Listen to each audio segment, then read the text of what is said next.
Blows off his jab, and the height and reach advantage will help him get that punch in against Campanella.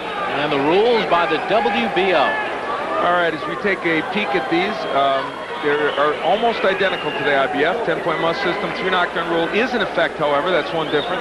No standing 8 count, and you can be saved by the belt in the last round only, and only the referee can stop the bout. All right, the main event. We are ready now for the introductions, and we send you up to our ring announcer, Michael Buffer.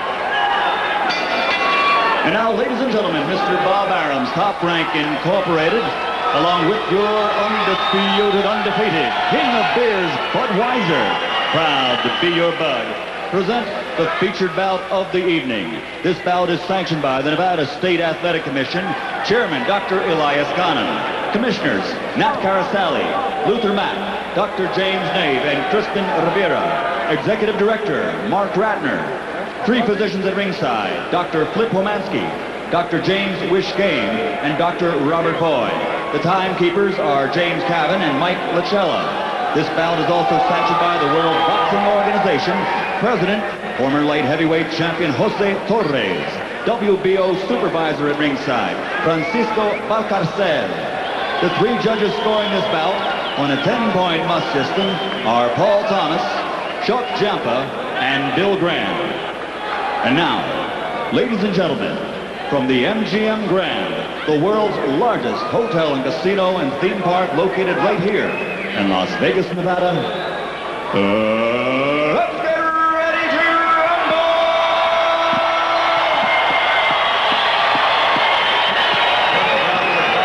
WBO Junior Lightweight Championship of the World. When the bell rings, the man in charge of the action, referee, working for the 65th time in a world title bout, Joe Cortez. Introducing first, fighting out of the red corner, wearing the white trunks with red trim and weighing in at 130 pounds. He comes to us from Crotone, Italy. His professional record, 20 victories, 13 KOs. Ladies and gentlemen, let's welcome the #1 ranked undefeated contender in the world, Giorgio Campanella.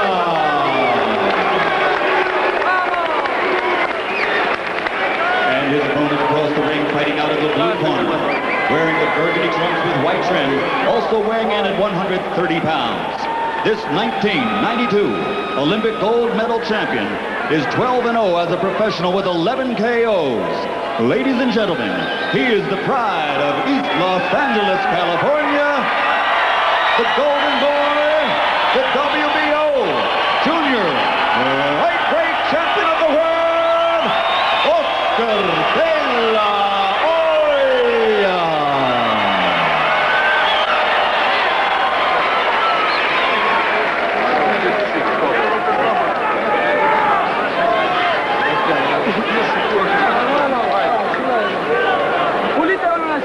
Gentlemen, we went over the rules in the dressing room. You have to be like regular camerino.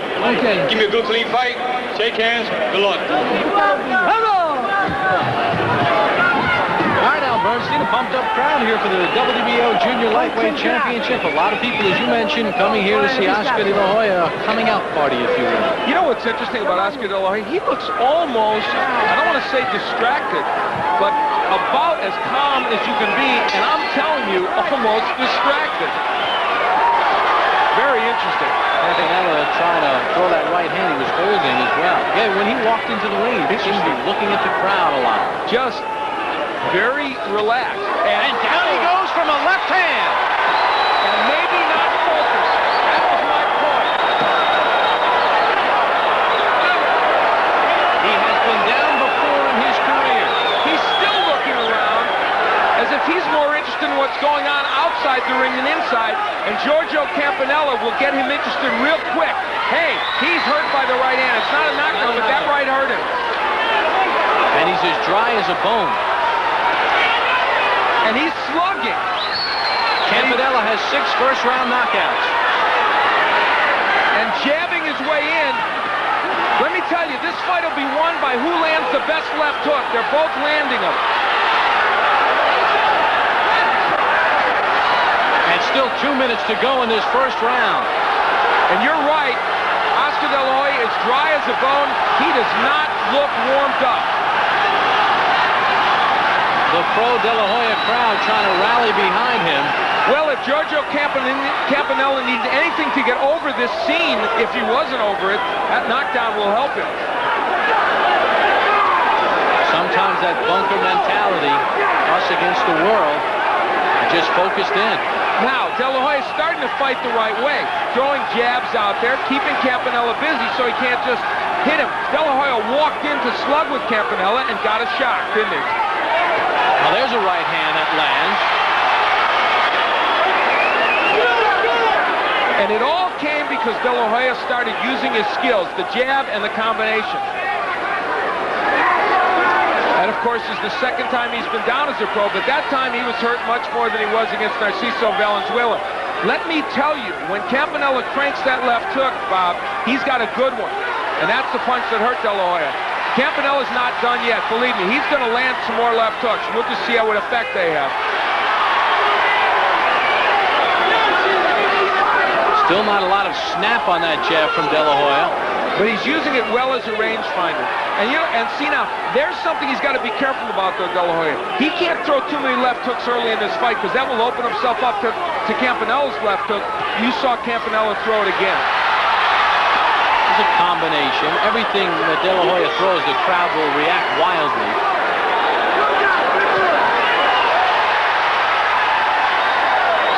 Giorgio Campanella's making a fundamental error here. What he landed to knock De La Hoya out was a left hook. That's the punch he should go back to. He's not putting himself in position to throw that punch. And he's giving De La Hoya a pass here. Round number one in the books. What a round one as De La Hoya goes back to his corner for some instruction.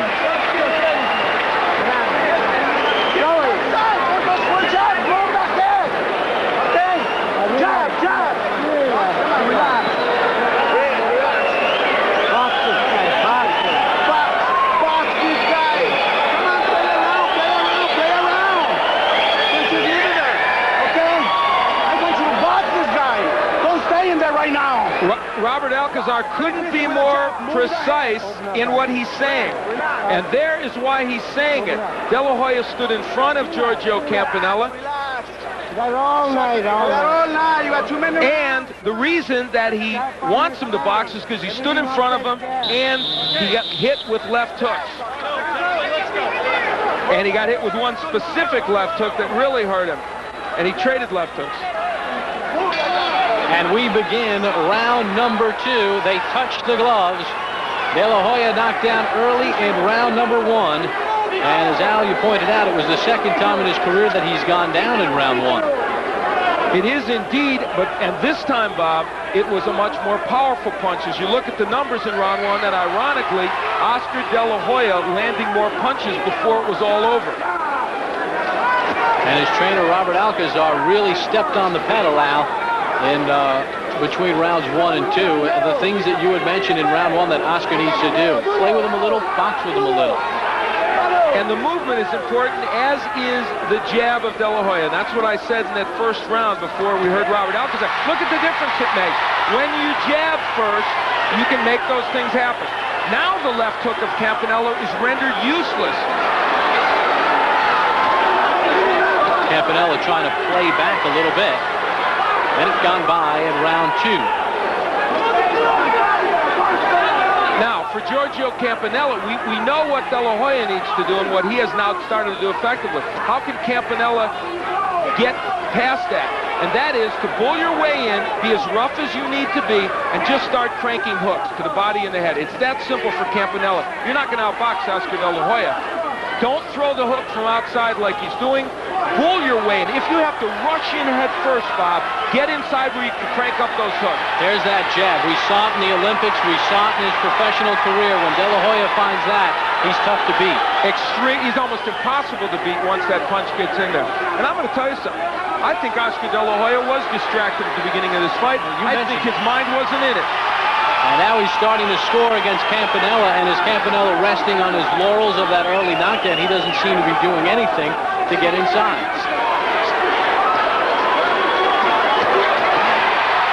And De La Hoya now with the combination, and Campanella just not fighting back. Now, for Oscar De La Hoya, there's one pitfall that remains, and that is trading hooks with Campanella. He's got to be careful about doing that, but if he does all this, he'll get back to being in total control of this fight, which he is right now. Well, Campanella blocked off a couple of those punches on the inside, but there's the jab to start it all, Al. Well, it's obviously a different De La Hoya. When you jab